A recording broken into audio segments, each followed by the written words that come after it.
Guys, let's talk. It feels like everywhere you turn, people say nobody waits until marriage anymore.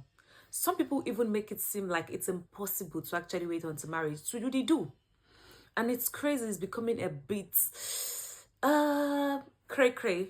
Because now what we are seeing out there is that people are pushing the agenda of you don't have to wait until marriage because we need to prove our sexual compatibility.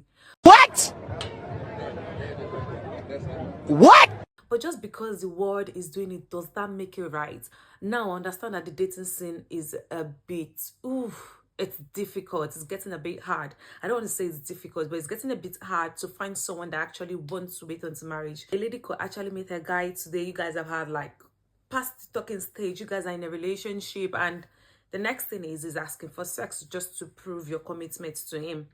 Or as a guy, because the guys are also not left out. You could meet a lady today and she's saying, okay, you need to prove your love through intimacy. It's crazy, and it's crazy for everyone. So it's becoming a bit hard for both genders, right? But let's talk to ourselves and let's be truthful to ourselves. Just because everyone is doing it does not make it right. The Bible is still our standard and our day-to-day guide for living our life. Sadly, we also see that it's already suddenly creeping into the church. Because you could meet a guy in the church and next thing you guys are in a relationship, you guys are courting. And so you're hearing things like, oh, let's know if we're actually compatible sexually. Or it's saying, I just want to know whether you are fertile, so let's try to do the do. And you're wondering, how has this suddenly moved into the church? Like, how would a Christian be thinking that for him to actually know if a person is fertile, he has to first test her to know if she's fertile?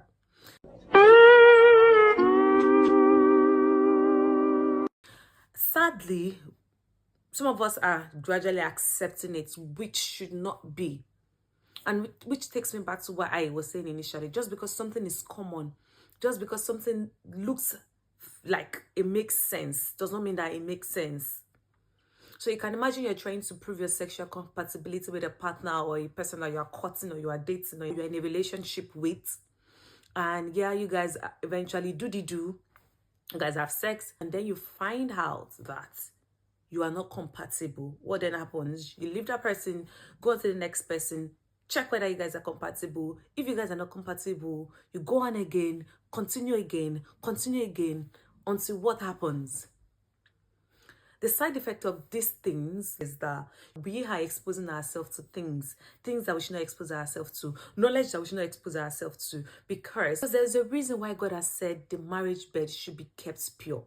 If God has said that, it's for our benefit. It's not because it's a punishment.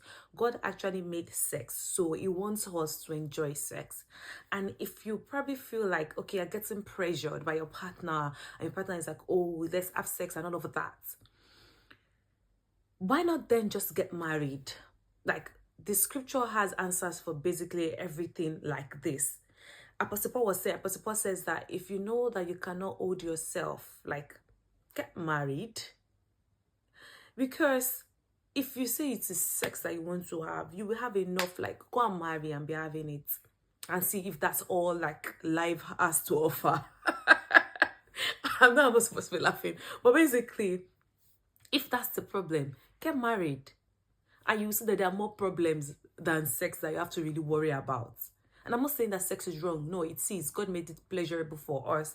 But if you actually feel like this person is pressuring me, let me give in. Instead of giving in and, thinking that, okay, this is going to solve you guys' issues or relationships problem, whatever it is that you guys have, or maybe this is going to actually make you guys get closer, why not get married and do and forget about it and know that you're doing it happily, without guilt, without shame.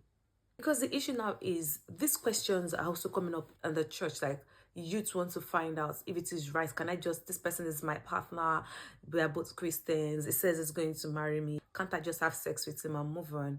If he's saying he wants to marry you, why not just get married to him and then have the sex? Like, I feel like that's just what is just like logical, instead of stealing. It's basically stealing. Like, you're doing the right thing but at the wrong time. Does that make sense? I think the other thing that I need to mention is sometimes we feel like it's impossible, that there are never guys out there that want to keep themselves. There are never ladies out there that want to keep themselves. Like, what do you mean people are keeping themselves? Is that even true? Is it right that people are keeping themselves? People will actually keep themselves. Yes, you're not the only one. It will shock you to know that there are many other people keeping themselves, just because it feels like it's scarce. People are talking out, people are, vocal about, oh, we have to like be sexually compatible before marriage or whatever it is. Doesn't mean that they're not people that are keeping themselves, right? And you're not alone in the struggle. One way to actually know a red flag that you should not even majorly push is if someone does not respect your boundaries. Imagine you are saying as a guy, I want to keep myself, and your partner is saying, no, I don't want you to keep yourself. True love would respect boundaries. So they should be able to respect your boundaries. And if they're not respecting your boundaries, it's perfect for them to leave. They can walk through the door. Because what's the rush about? Honestly, like, I don't know. I'm just thinking to myself, like, basically, what's the rush about? Now, this is causing a lot of pressure because we feel like, okay, we are alone in the struggle. We are not alone in the struggle. And then there's that thing that we say, like, just because I'm keeping myself, God has to give me the perfect husband. Yeah, my home has to be blessed. My everything has to work out. I have to marry also someone that is keeping himself. And I know we say all of these things, and God is a rewarder of those that diligently seek him. Yes, but we're not keeping ourselves basically because we want God to reward us. We're keeping ourselves basically because it is what the Bible says, and because we live by what the Bible says. So we are not running with the mindset of, I'm keeping myself so that God can reward me with the best man ever. Yeah, God, I'm not saying God is not going to reward you before you come for me. God is going to reward you, but it is basically like giving your tithe and expecting that because I'm giving my tithe, God has to give me things. It doesn't work that way. You're basically giving because you love God, and you're basically doing this because you respect and you honor God as Lord over your life. At the end of the day, God is not a wicked God, right?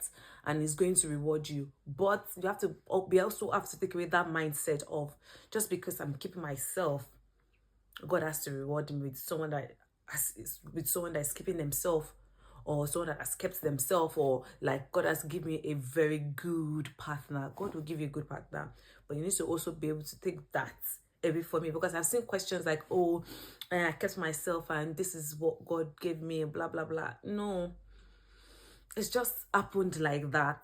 And of course, you also have to ask your questions. You also need to find out, and if it's something that of course you're not happy about, then you walk away, basically. Because the reason I'm saying this is because I've seen questions like, I've kept myself and I'm meeting somebody that has like maybe 10 body counts, 5 body counts. Like, what's the body counts that we can manage? But you need to ask those questions first to be sure that it's something you can manage, right? And if it's not something you can manage, then you move on. I know that it can be difficult to wait. It can be difficult not to fall into temptation. It can be difficult not to give in to those pressure, right? But you are not alone in the struggle. Do not lower your standards. See, if it's that you are going to do 21 talking stage until you get that one person, it's just one person you need though. Just one. So if you're going to do 21 talking stage, you get that person that has sense, that person that sticks with the scripture, and the person that is ready to honor God with their body as well. I think that this is just going to help you to be able to scrutinize all the jabajantics, all the things that you don't want in your life. It's going to help you scrutinize, and it's going to help you get the best that you want. Do not lower your standards just because the world is doing it, just because it's hard to find someone that wants to wait until marriage. Just stick to what is right. What is common is not always what is right. Just stick to what is right, and yeah, God will give you the best. God will give you the best. It's not, like I said, a wicked God. It's going to give you the best. So yeah, we've come to the end of today's video. If you found this video helpful, please remember to give this video a thumbs up, subscribe to my YouTube channel, and until next time, I'll see you guys in my next video. Bye bye.